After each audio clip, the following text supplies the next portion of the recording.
आज सुनते हैं मोक्षदा एकादशी की व्रत कथा।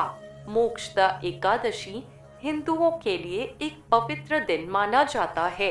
इस दिन का व्रत मनुष्य को मोक्ष की प्राप्ति दिलाता है। मोक्षदा एकादशी का सार भगवान श्री कृष्ण ने स्वयं अर्जुन से कहा था। आइए सुनते हैं मोक्षदा एकादशी की व्रत कथा। चंपा नगरी में एक प्रतापी राजा वैखानस रहा करते थे।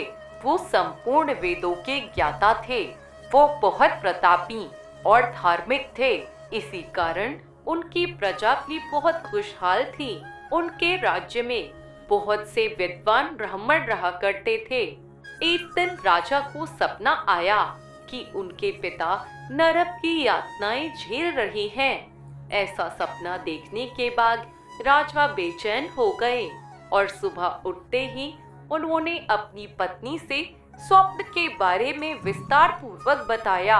राजा ने कहा, इस दुख के कारण मेरा मन नहीं लग रहा।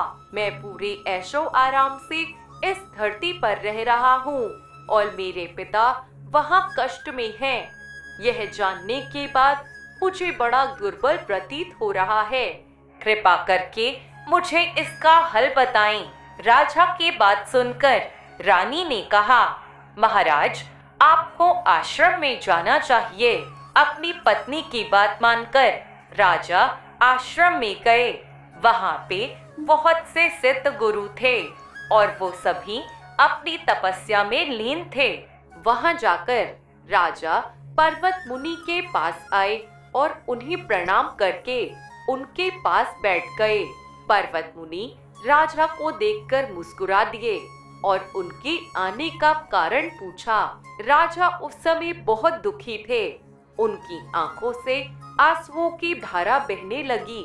राजा ने अपने स्वप्न के बारे में बताया कि कैसे उन्होंने स्वप्न में अपने पिता को नर्क की यातनाएं झेलते हुए देखा है। तब पर्वत मुनि ने अपनी दिव्य दृष्टि से संपूर्ण सत्य देखा और राजा के सिर पर हाथ रखा और कहा, तुम एक पुण्य आत्मा हो जो अपने पिता के दुख से इतने दुखी हो। तुम्हारे पिता को उनके कर्मों का फल मिल रहा है। उन्होंने तुम्हारी माता को तुम्हारी सौतेले माँ के कारण बहुत सी यातनाएं दी हैं। इसी कारण वो इस पाप के भागी बने और नरक भोग रहे हैं।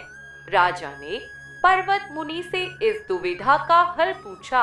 इस पर पर्वत मुनि ने उन्हें मोक्षदा एकादशी के व्रत का पालन करने को कहा और इसका फल अपने पिता को देने को कहा।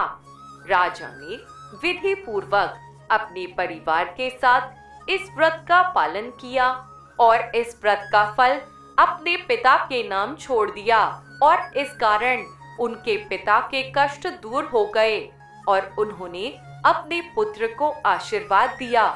तो ये थी मोक्षदा एकादशी की व्रत कथा। इस प्रकार इस व्रत के पालन से पितरों के कष्टों का निवारण होता है। आपको ये कथा कैसी लगी कमेंट करके जरूर बताएं और साथ ही मेरे चैनल को सब्सक्राइब करना ना भूलें। धन्यवाद।